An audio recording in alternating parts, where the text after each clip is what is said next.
Modus mama minta pulsa ditangkap aparat Subdit Jatantras Polda Metro Jaya. Dari pemeriksaan sementara, pelaku juga menjalankan modus penipuan lain selain meminta pulsa.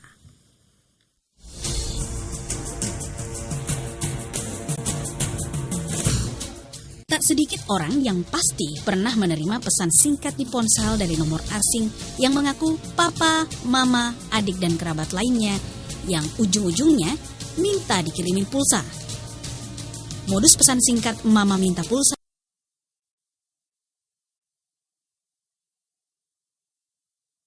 meminta pulsa.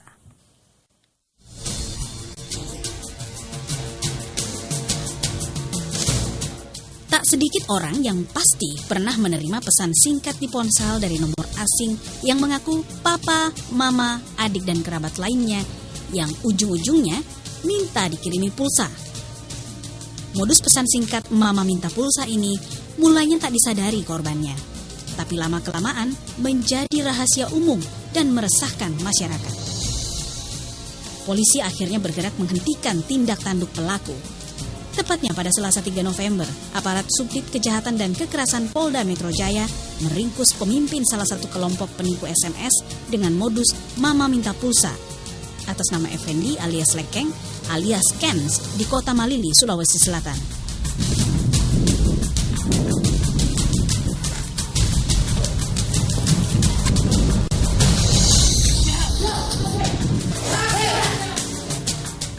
Penangkapan Effendi berawal dari pengejaran polisi setelah meringkus 13 anak buahnya di Cianjur dan Bandung, Jawa Barat beberapa waktu lalu.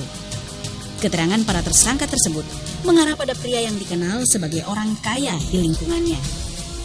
Saat penangkapan pada akhir Oktober lalu, diketahui modus para sindikat ini, yakni dengan menyebarkan SMS yang isinya seolah-olah si penerima SMS mendapat undian berhadiah dari salah satu bank.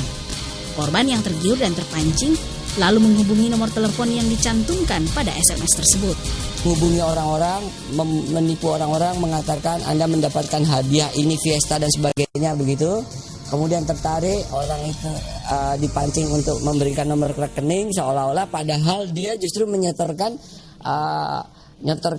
ATM dia, nomor ATM dia, kartu dia, bahkan PIN dia, sehingga uangnya kesedot. Jaringan ini sedang kita kejar dari Jakarta, lari ke Cianjur, di Cianjur sudah kita dapat 8, lari ke Bandung kita kejar lagi, sampai nanti ke pusatnya sekarang sedang pengejaran.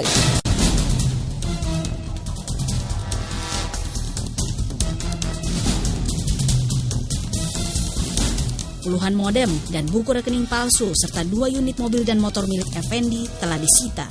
Pengembangan sindikat penipuan SMS ini masih terus dilakukan karena sindikat ini diketahui bergerak cukup terorganisir dari Pulau Jawa hingga Sulawesi. Tim Liputan Metro TV. Berhasil meringkus otak modus penipuan SMS mama minta pulsa. 14 tersangka saat ini berada dalam penyidikan Polda Metro Jaya. Kita akan bergabung dengan Putri Lukman yang telah berada di Polda Metro Jaya. Putri, bagaimana perkembangan kasus modus penipuan SMS mama minta pulsa ini? Sumi, banyak orang pasti pernah mengalami atau menerima pesan singkat atau SMS baik yang atas keluarga ataupun kerabat yang ujung-ujungnya akhirnya meminta pulsa. Kasus penipuan melalui SMS inilah yang akhirnya diperkembangkan oleh Polda Metro Jaya yang baru saja melakukan penangkapan terhadap otak atau pelaku utama, tersangka bernama Effendi alias Lekeng alias Kens yang saat ini masih dalam perjalanan dari Kota Malili, Sulawesi Selatan menuju Jakarta, atau tepatnya akan datang ke Polda Metro Jaya untuk penyidikan selanjutnya bersama 14 tersangka lainnya. Dan untuk mengetahui bagaimana sebenarnya motif serta perkembangan dari kasus penipuan melalui SMS ini, saat ini saya sudah bersama dengan Kasubdit Jatantras Ditreskrimum Polda Metro Jaya AKBP Heri Heriawan. Selamat siang Bapak. Selamat siang. Pak, perkembangan dari kasus ini sebenarnya sudah sejauh mana sih Pak? Ini kan bukan pertama kali kalau kita melihat dari kasus penipuan melalui SMS. Ya, jadi dapat saya jelaskan, untuk minggu lalu sampai saat ini kami masih melakukan pengembangan terus sampai kepada otak pelaku penipuan via SMS ini, dan ini bukan merupakan hanya sekali ini aja. Dalam tahun 2015 kita sudah 7 kali menggulung sindikat untuk pelaku-pelaku via SMS ini, penipuan via SMS. Jadi minggu lalu itu kami melakukan penangkapan di 2 TKP di daerah Puncak, kemudian berkembang di daerah Lembang. Daerah Lembang ini berkembang mendapatkan 5 TSK, berkembang ke Makassar, dan kita sudah mendapatkan otak daripada sindikat ini atas nama Effendi. Yang bersangkutan sekarang perjalanan menuju ke Polda Metro Jaya. Untuk kasus ini sendiri dapat kami jelaskan bahwa memang tahap-tahap persiapan yang mereka lakukan ini adalah menyiapkan modem, menyiapkan port, kemudian menyiapkan laptop, kemudian disambungkan dengan kartu nomor rekening, kemudian telepon penerima. Jadi satu kali mereka melakukan blast SMS ini, nomor tersebut disambungin ke dalam modem, tersambungkan port ini ke dalam laptop atau PC yang digunakan.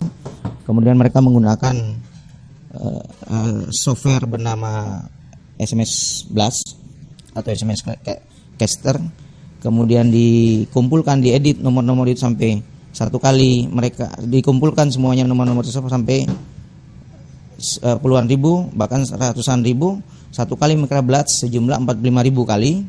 Kalau memang kita hitung satu hari mereka melakukan pekerjaannya ini kurang lebih 100.000, kita ambil 1%, 1.000, itu sudah berapa pengguna seluler yang menerima SMS ini, yang nyangkut. Kemudian berapa persen, kalau misalkan 0,5%, 5.000 orang saja, 500 orang aja yang nyangkut atau tertipu oleh SMS yang disebarkan tersebut, itu berapa duit yang diperoleh, ya. SMS itu banyak, ya. Misalnya SMS Britania atau SMS Mama minta pulsa atau lain sebagainya, ya, banyak.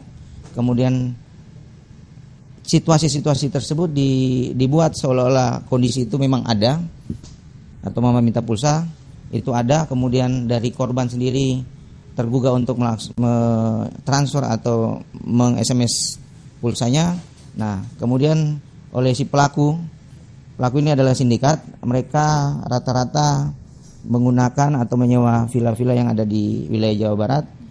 Mereka 24 jam standby untuk menerima telepon dari para korban-korban yang sudah di blast tersebut, gitu. Pak, tadi kan Bapak sempat menjelaskan ada handphone, modem, laptop, kartu. Kalau bisa dijelaskan sebenarnya peranan ini berarti kan sudah ada 14 tersangka. Peranan-peranan dari tersangka ini apakah seperti apa gitu, Pak? Jadi yang pertama mereka tahap persiapan. Tadi saya jelaskan ada yang menyiapkan peralatan laptop itu sudah di-download softwarenya yang tadi saya sampaikan. Kemudian ada yang menyiapkan buku rekening, buku tabungan. Kemudian ada yang berperan untuk menerima telepon. Jadi mereka berkumpul, 5-4 orang berkumpul di satu tempat, bergantian mereka menerima telepon, atau kondisi tersebut saling memberikan situasi bahwa, oh ini saya sebagai bos, tolong ngomong sama bosnya. Ada yang menyampaikan, yang SMS dengan ini seolah-olah sebagai pimpinan satu perusahaan atau pimpinan satu instansi dan lain sebagainya, gitu. Pak, kalau dari tadi Bapak menyebutkan dari peranan-peranan sendiri, sebenarnya apakah memang ada orang yang bertindak khusus sebagai penerima telepon atau kita sebut saja yang menghipnotis dari penerima telepon ini, Pak? Sebenarnya bukan hipnotis, tapi situasi yang dibuatkan. Contohnya, ya, ini situasi dibuatkan jam 2 dini hari atau jam 1 dini hari. Tiba-tiba ada beberapa orang tua yang melaporkan kepada kami mendapat atau menerima SMS kalau anaknya itu kecelakaan, kalau anaknya itu sedang di UGD, atau anaknya tertangkap polisi. Situasi itu orang lagi tidur kemudian dibangunin menerima SMS, begitu kan kaget. Nah, situasi tersebut yang digunakan oleh para pelaku untuk bagaimana orang-orang tersebut, korban-korban tersebut tuh bisa mentransfer sejumlah uang kepada para sindikat ini, begitu. Ini kan dari SMS, penipuan SMS saja kita ketahui kalau barang bukti yang lain juga sempat ada mobil dan rumah gitu yang kita dapatkan dari tersangka Effendi ini. Sebenarnya sampai akhirnya bisa berlaku hidup mewah gitu tersangka ini seperti apa sih, Pak, selainnya? Effendi ini tinggal di salah satu kabupaten di Sulawesi Selatan. Dia mendapat persentase. Jadi sebelum mendapat persentase dia memodali kelompoknya ini untuk berangkat, sewa rumah di daerah Lembang.